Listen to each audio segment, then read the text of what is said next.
Good morning. We've got Charlie Pride joining us on our program here today. Charlie Pride, I mean, just the name says it all for anybody who is a fan of country music. And, honestly, if people were to ask to name a country artist out there, even if they did not listen to country music, your name always comes up. What a pleasure it is to have you on our program today. Well, thank you very much. Thank you. I do got to say, you've got quite the long list of accomplishments when it comes to being in this music business. And you've been around in country music for, well over 5 decades now. How does someone like yourself continue on after all these years? Well, I've been blessed, first of all. My voice, like last night, the lady here in Regina that runs the place here, she caught the show last night, and she couldn't get a better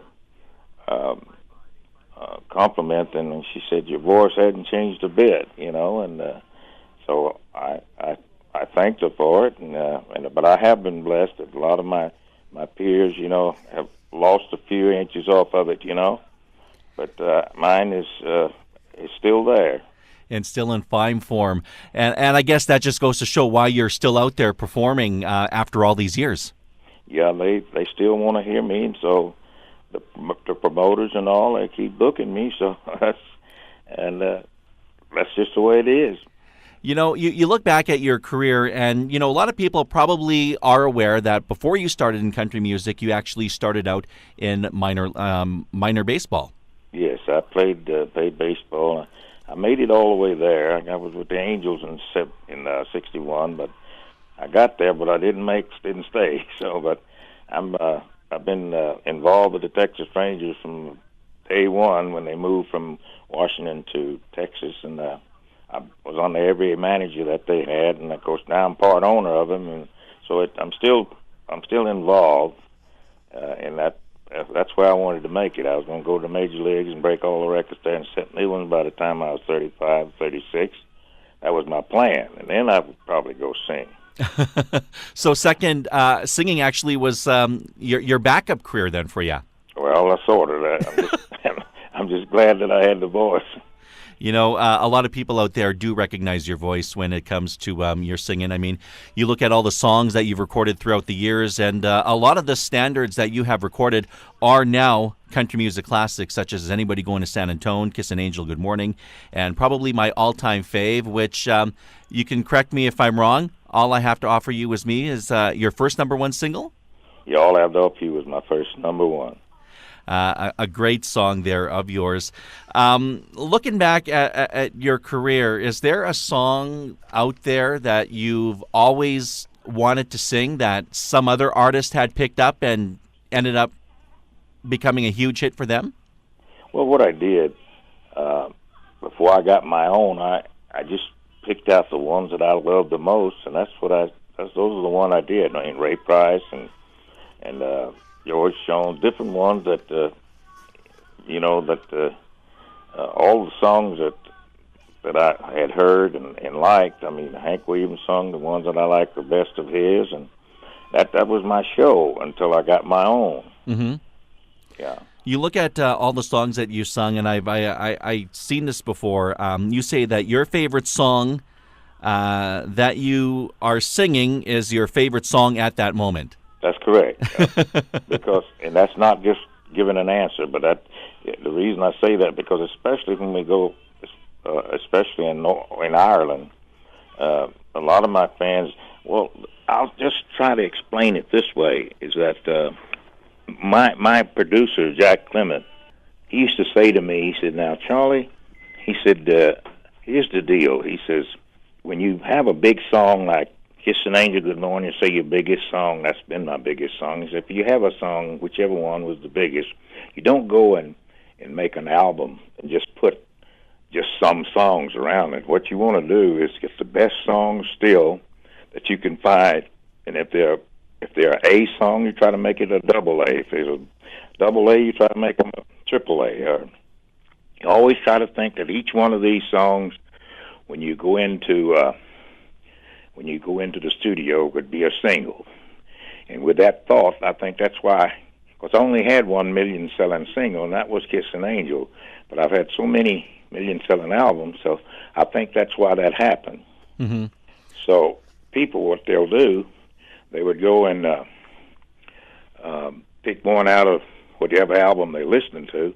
That's the one they want to request to you. For example, when we got to England, we were playing in Nottingham, and I was signing autographs. And this fella came through with an album, and it just happened that the lady that had wrote the letter to me, she was a song in that album that she wanted to hear when we got to Norwich.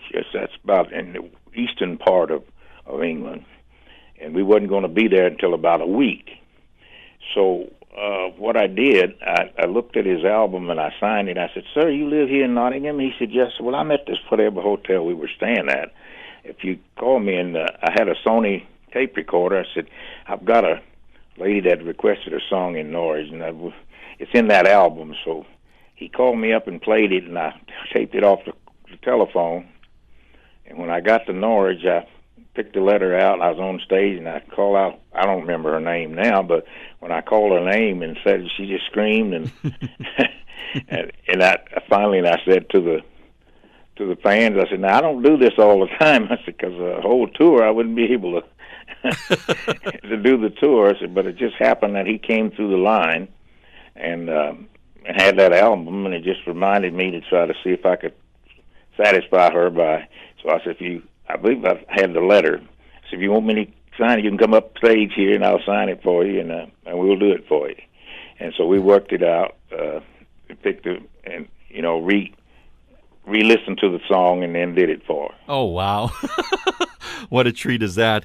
But I guess the fans are going to expect to hear just about every classic song that you've done throughout the years, or try to get in as many as you can on this tour. Oh, now, yeah. Now, what is it about Canada that keeps you coming back there, Charlie?